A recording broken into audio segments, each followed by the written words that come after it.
Students, good morning. Hope you all are fine. चलिए start करते हैं हम हमारा अकाउंट्स। चैप्टर नंबर 7 चल रहा था। लास्ट हमने फर्स्ट लेक्चर देखा था। फर्स्ट लेक्चर में मैंने कुछ आपको थियरी बताई थी कैश बुक की, ओके, और कैश बुक का इम्पोर्टेंस बताया था and specimen of cash book यानी कि उसकी फॉर्मेट बताई थी, और बोला था कि नेक्स्ट लेक्चर यानी कि लेक्चर नंबर 2 यानी कि आज हम इलस्ट्रेशन स्टार्ट करेंगे, इसके सम स्टार्ट करेंगे। तो कोई बात नहीं है, आज हम उसके सम स्टार्ट करते हैं। तो देखते हैं इलस्ट्रेशन नंबर 1। ध्यान से देखना क्योंकि this is the first illustration, आप पहली बार कर रहे हो। वैसे तो ये चैप्टर इजी है, सो डोंट वरी। इसका एक ही रूल्स मैंने बताया था, आपको स्पेसिमेन बनाई थी तब बताया था कि डेबिट साइड होता है और क्रेडिट साइड होता है। कोई भी ट्रांजैक्शन होता है तो आपको क्या सोचना है, कैश कम्स इन या गोज आउट। अगर कैश कम्स इन है तो डेबिट साइड नोट डाउन करेंगे, कैश गोज आउट है तो क्रेडिट साइड नोट डाउन करेंगे। चलिए तो देखते हैं क्या बनाना है। Illustration number 1, prepare a simple cash book from the following transaction of Rajesh भाई for February 2015। सो राजेश भाई का सिंपल कैश बुक बनाना है। तो सबसे पहले हम उसको टाइटल देंगे cash book of Shri Rajesh bhai. अब उसका टेबल बनाएंगे।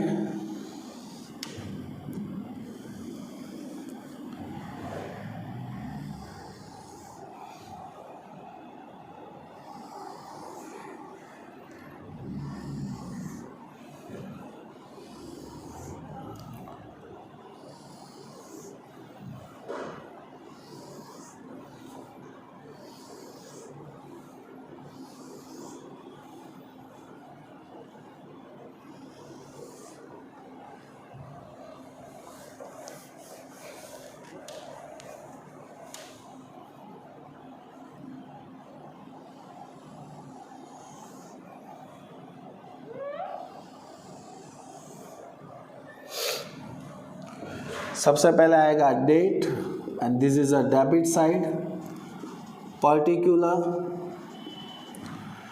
Receipt number, LF, amount. एक डेट का कॉलम रहेगा,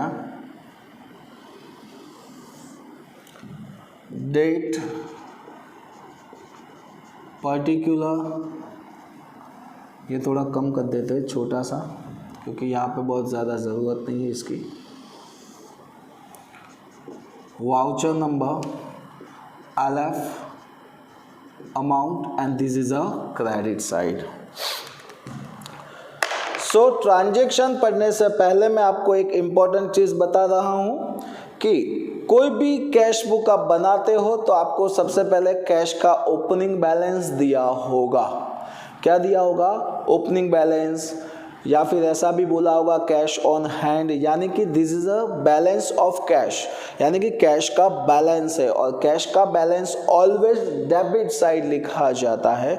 याद रखना, कैश बैलेंस ऐसा दिया है तो ऑलवेज डेबिट साइड लिखेंगे। चलिए, हमने जो कैश बुक बनाया वो फरवरी 2015 का है, तो डेट लगाएंगे 2015 फरवरी 1। देखते हैं क्या बोला है। सबसे पहले लिखा है cash on hand 5000। Cash on hand लिखा है तो वो डेबिट साइड लिखा जाएगा टू बैलेंस फॉर अमाउंट में 5000। ओके, रिसिप्ट नंबर और LF कुछ नहीं होगा। अगर आप कोई भी डेबिट साइड लिख रहे हो तो आगे 2 लिखना पड़ेगा, और क्रेडिट साइड लिख रहे हो तो आगे बाई लिखना पड़ता है। चलिए आगे बढ़ते हैं। Number 3, goods of ₹3000 sold to Geeta for cash. 3000 का गुड्स हमने गीता को कैश में सेल किया है, so this is a cash transaction. Goods cash में सेल किया है तो कैश कम्स इन या गोज आउट।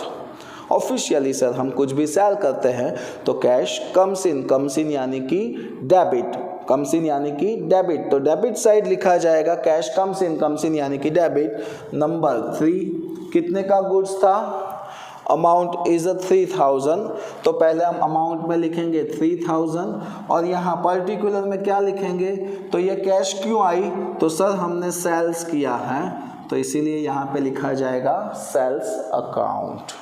ओके, फिर से बोल रहा हूँ, क्यों कैश आई, तो सेल किया था उसकी वजह से, इसीलिए लिखा जाएगा sales account.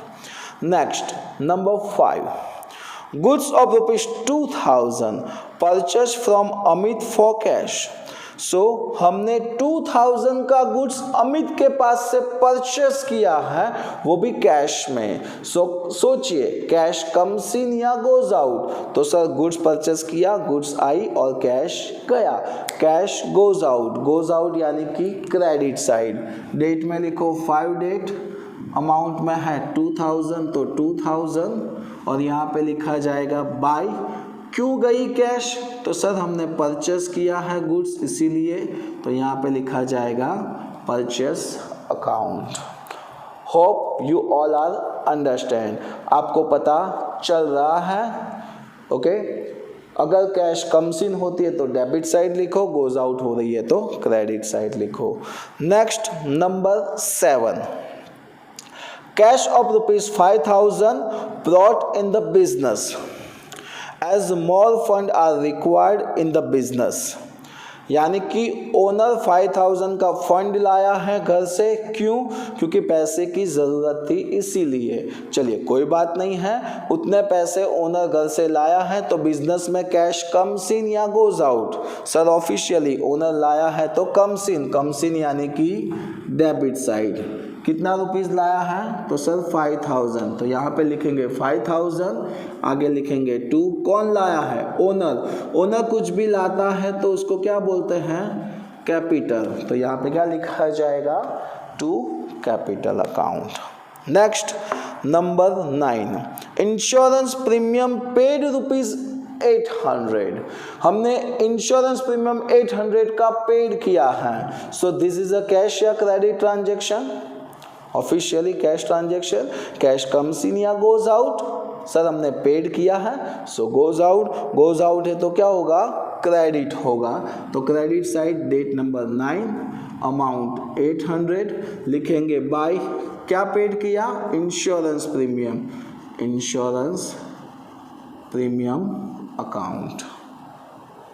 Hope you all are understand. Next number 10, furniture of ₹4000 purchase from Ganesh furniture mart for cash. 4000 का फर्नीचर हमने गणेश फर्नीचर मार्ट में से परचेस किया है, वो भी कैश में। तो सोचो फर्नीचर आया और कैश गया, यानी कि कैश गोज आउट यानी कि क्रेडिट साइड लिखेंगे। Number 10, amount 4000। अब देखो कोई भी हम गुड्स परचेस करते हैं तो परचेस अकाउंट लिखते हैं, यह जनरल एंट्री में बात हुई थी, बट कोई भी हम एसेट्स परचेस करते हैं तो वो एसेट्स का नाम लिखा जाता है, तो bye furniture account. Okay, next number 12, ₹1500 received toward commission and ₹1200 paid toward brokerage, यानी कि 1500 हमको कमीशन का मिला है एंड 1200 हमने ब्रोकरेज का पेड किया है। सो देखो यहाँ पे पहले कमीशन का 2 ट्रांजेक्शन को मिक्स किया है, हम दोनों अलग अलग लिखेंगे। पहले हम कमीशन वाला पढ़ते हैं फिर से। Number 12, 1500 receive towards commission, commission मिला, कमीशन मिलता है तो कैश कम्स इन या गोज आउट, तो सर कैश कम्स इन यानी कि डेबिट, तो डेबिट साइड लिखेंगे 12, अमाउंट 1500, लिखेंगे 2, क्या मिला, तो कमीशन, सो लिखेंगे कमीशन अकाउंट। वही डेट पे क्या पेड किया है, एंड पेड टूवर्ड ब्रोकरेज हमने पेड किया, सो कैश गोज आउट यानी कि क्रेडिट 1200 बाय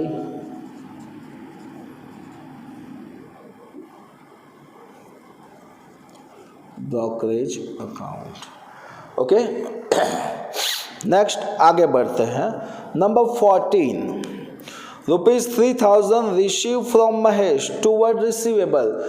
तो महेश के पास से हमको ₹3000 लेना था, वो मिल गया, तो कैश कम्स इन या गोज आउट, यानी कि महेश ने 3000 हमको दिया यानी कि कैश कम्स इन। डेट है 14, कम्स इन यानी कि debit. So debit side 14, amount 3000, किसने दिया? महेश ने, तो to Mahesh account. Clear? Next आगे बढ़ते हैं। Number 16, salary 1000 and freight 200 paid. Salary और फ्रेज दोनों हमने पेड किया यानी ऑफिशियली कैश गोज आउट यानी कि क्रेडिट साइड। नंबर 16, अमाउंट 2 है, 1000 है एंड 200 है, तो दोनों की हम अलग से एंट्री करेंगे। पहला था सैलरी, तो by salary account and by दूसरा क्या पेड किया है? Freight account. Next number 18, ₹3000 paid to Prakriti toward an old account. यानी कि प्रकृति को 3000 हमको देने का बाकी था, हमने प्रकृति को वो पेड कर दिया। तो चलिए, हमने प्रकृति को उतना पैसा दिया, तो कैश कम्स इन या goes out? Sir cash goes out यानी कि क्रेडिट साइड लिखा जाएगा। नंबर 18, अमाउंट इज 3000, यहाँ पे लिखा जाएगा बाय प्रकृति अकाउंट। ओके, नेक्स्ट आगे बढ़ते हैं। Number 20, machinery purchase for the business 2000 की हमने मशीनरी परचेज की है, किसी का नाम नहीं है, so this is a cash transaction. Machinery purchase की, सामने कैश दिया यानी कि कैश गोज आउट यानी कि credit side. 20 bye machinery account and ₹2000 ही है ना, या।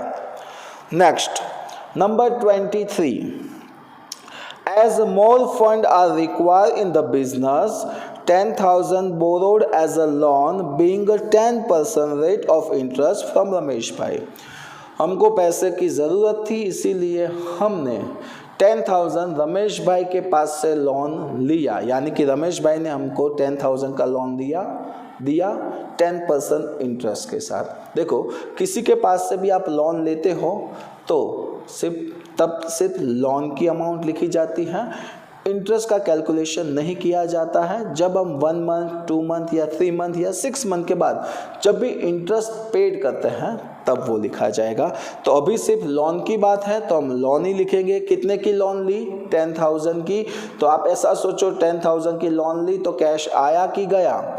रमेश भाई के पास से हमने लोन लिया है, तो ऑफिशियली रमेश भाई हमको कैश दे गई 10,000, तो 10,000 कम्स इन यानी कि debit. So debit side 23 number, amount में 10,000 और यहाँ पे लिखा जाएगा to Ramesh Bhai's loan account. Ramesh Bhai ने लोन दिया है इसलिए रमेश भाईस लोन अकाउंट लिखा जाएगा। Now number 26, cash purchase 7,000। Cash purchase का मीनिंग हमने कैश नहीं परचेस किया है बट कैश से गुड परचेस किया है। गुड्स परचेस किया, सामने कैश दिया, सो कैश कम्स इन या goes out?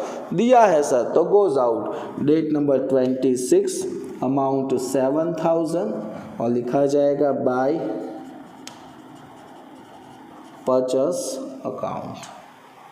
And last one, number 28, 3,000 deposit in Prime Cooperative Bank।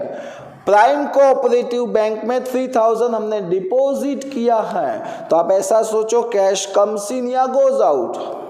हमारे बिजनेस में से तो गई ना, बैंक में भले ही हमने दी बट कैश गोज आउट यानी कि क्रेडिट साइड। तो क्रेडिट साइड 28, ₹3000 बाई, आप पूरा नाम लिख सकते हो, prime cooperative bank limited account. मैं सिर्फ यहाँ पे बैंक अकाउंट लिख रहा हूँ। क्लियर? तो फिर से एक बार बता रहा हूँ, सारे के सारे ट्रांजैक्शन फिनिश हो गए, सम फिनिश नहीं हुआ है, ट्रांजैक्शन फिनिश हुए हैं। फिर से एक बार देखो, जो भी ट्रांजैक्शन होते थे हम पढ़ते थे, पढ़ने के बाद हम फाइनल करते थे कैश ट्रांजैक्शन है या नहीं। अगर कैश ट्रांजैक्शन है तो हम ये फाइनल करते थे कैश कम्स इन या गोज आउट। अगर कैश कम्स इन है तो डेबिट साइड लिखते थे, कैश गोज आउट है तो क्रेडिट साइड लिखते थे। अगर डेबिट साइड लिखते हैं तो आगे टू वर्ड लिखा जाएगा, क्रेडिट साइड लिखते हैं तो बाय वर्ड लिखा जाएगा। ये इजी था। Okay, it's a very easy chapter. अब लास्ट ये एक टॉपिक आप अच्छी तरीके से याद रख लो। अब इसका टोटलिंग करना है और बैलेंस फाइंड करना है। कैसे? तो देखो, लास्ट में यहाँ तक आपने लिखा है, यहाँ इतनी जगह बची है उसको छोड़ दो, यहाँ से 2 या 3 लाइन छोड़ के इस तरीके से अकाउंट क्लोज करते हैं। ऊपर 1 लाइन और नीचे 2 लाइन, सेम टू सेम सामने यही ऐसा ही करना है, और यहाँ पे जो किया है उसके सामने ही करना है ऐसा। ओके, फिर से बोल रहा हूँ, यहाँ पे जो लाइन में आपने ये ऊपर 1 और नीचे डबल लाइन लगाई है वही यहाँ पे लगानी है। अब सबसे पहले हम डेबिट साइड का टोटल लगाएंगे, फिर क्रेडिट साइड का टोटल लगाएंगे। कैसे बैलेंस फाइंड करते हैं वो देखो। 5000 plus 3 8, 8000 plus 5 13, 13000 plus 1500 14500, 14500 plus 3000 17500 plus 10000 तो 27500। ये मैं टेम्पररी लिख रहा हूँ। ओके, ये टेम्पररी लिखा है। अब यहाँ का टोटल करते हैं।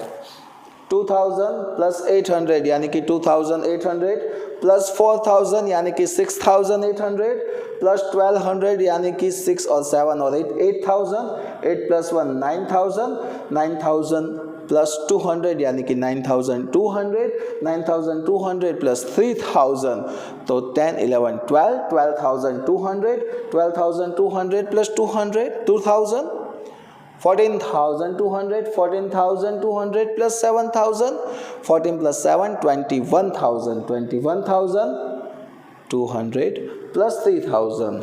सो यहाँ का टोटल आया 24200।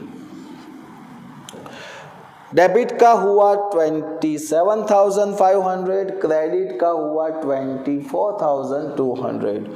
अब देखो दोनों में से कौन सा टोटल ज़्यादा है? सर ये वाला। तो जो भी टोटल ज़्यादा है वो दोनों साइड लिखा जाएगा।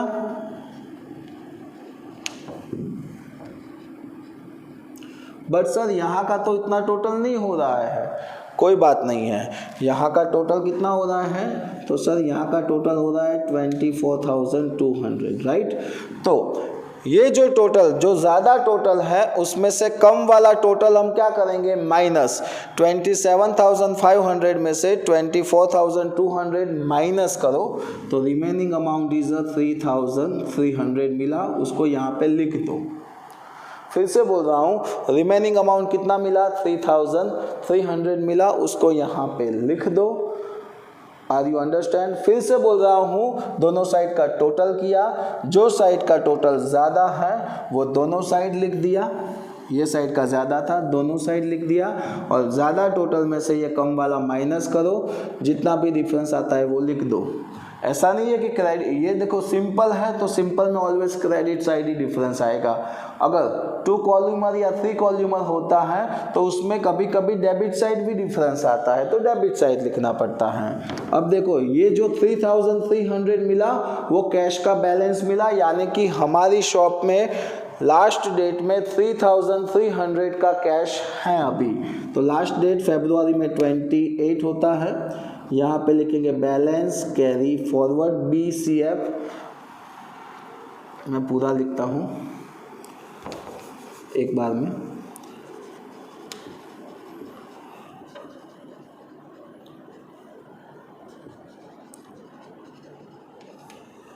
ओके, बैलेंस कैरी फॉरवर्ड, या फिर आप शॉर्टकट में भी लिख सकते हो बैलेंस कैरी फॉरवर्ड। तो यहाँ पे ये सम फिनिश होता है, बट और आगे लिखना है तो आप ऐसे लिख सकते हो, फरवरी के बाद क्या आता है, मार्च। फर्स्ट वही बैलेंस, जो बैलेंस वहाँ पे फॉरवर्ड किया है वो यहाँ पे लिखेंगे, वहाँ पे यानी क्यों यहाँ पे सर वो बता रहा हूँ, और यहाँ पे लिखेंगे by balance, sorry to balance.